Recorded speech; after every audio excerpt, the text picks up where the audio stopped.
Alright guys, it is still the weekend, and this is the video. I'm gonna help out. Stay inside. Want to show you why I'm inside making a video on how to change a pinion gear for my LOSI Tenacity, because one of my guys had asked me, and you guys know I'll make a video for anybody about that. I just want to show you real quick how crazy it is right now. Raining out here in Sunnyside. That's just where I was earlier running my cars. Look at it now. Gnarly, guys. Gnarly. Anyway, alright, so here we go. A couple hex wrenches, 1.5 to 2.5, 2.0 in the middle. Should do the trick. Actually, you know what? I might need a bigger one. Let me check real quick. There you go, man. So 2.5 is what you need, hex. Take off the gear cover first. So I'm going to do that. There you go. Next, making sure, see the grub screw on the pinion there. You're going to want to get a smaller one, and you want to heat that up because sometimes they have thread locker on there to take the pinion off. But when you take it off, you're going to need some space because, let me show you.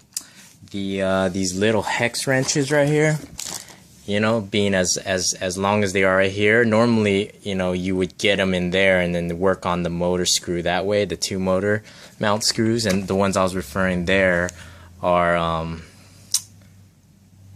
this guy on top. You see that screw, and there's another one underneath the pinion down there, like that screw where my finger is right there.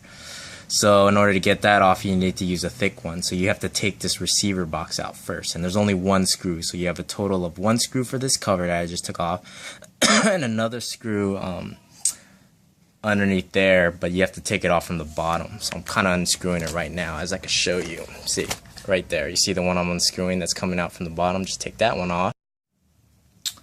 Alright, so sorry about the bad lighting, but there I took out that one, and then there's two more actually. There's just that one and that one. Take those two out. See that I kind of got them loosened out, and once they're out, once those two are out, then this whole receiver tray that holds the ESC and sits on top of the servo will just kind of slide up, and then it gives you room to kind of unscrew it. So you could use your Allen now, because the Allen wasn't enough room there, because I know they only give you a small space, and then you'll just be able to do it real easy with the motor mount actually on. So take back what I said. I forgot it was actually easier. You just got to remove this thing. It's all attached. I'll show you. Alright, sorry about the bad lighting, man, but it's hard to kind of hold this little flashlight thing I'm having and do this. But anyways, now that it's unscrewed, those three screws I showed you on the bottom, see it comes off like that.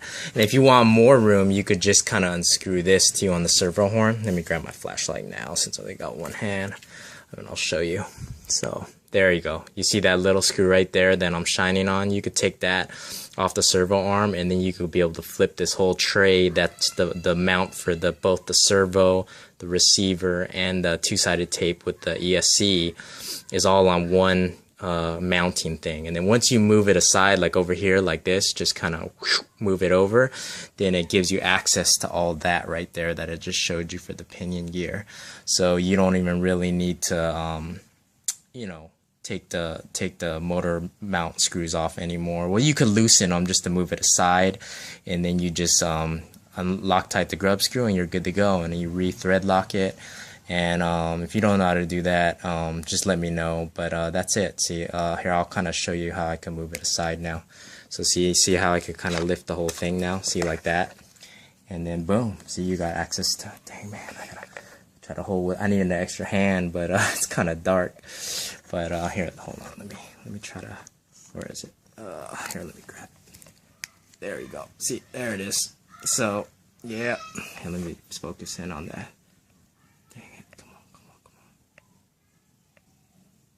There we go. So there we go.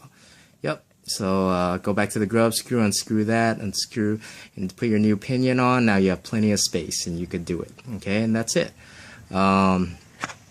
So yeah, you could adjust with that top screw that I showed you. Just take the top screw and it moves the motor like that out, and then you could get room, put it in, get your mesh just right. If you don't know how to do gear mesh, ask me, but that's pretty much it, So all I did was 3 screws in the bottom of this thing that I showed you. Once again, they were right there. Okay, so damn I need some good lighting. It's rainy, so there's no good lighting. But once again, they were just those three screw spots right there. Okay, right underneath it for this top piece right here to come off. And once that top piece comes off, then repeating myself once again, you could get to your gear mesh. And I think you know how to do that already. But yeah, perfect. That's it, guys. Quick little show in there and very easy. Don't go the route of trying to take this whole thing off, because there's like 6 screws that take this top piece off through here, and then take the whole center diff out. Then you got to take the motor mount, these top 2 screws off, separate that. That's too much work. This thing's just too closely mounted to this thing, so you couldn't get it. It was just barely. I thought you could just use the wrench, what I was telling you originally, but if you just move this 3 simple screws, it's easy enough. And if you want more access, just take the servo arm off, like I told you, because from this side, because it's, yeah, there it is. See the servo arm right there.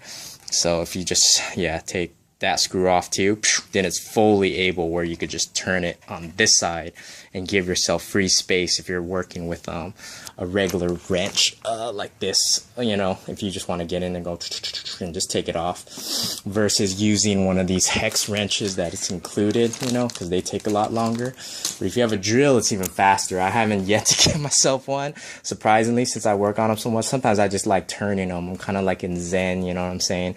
But anyways, that's a quick look at just how to changing the pinion on the Tenacity. Now since you see it, you'll be like, oh, that was easy.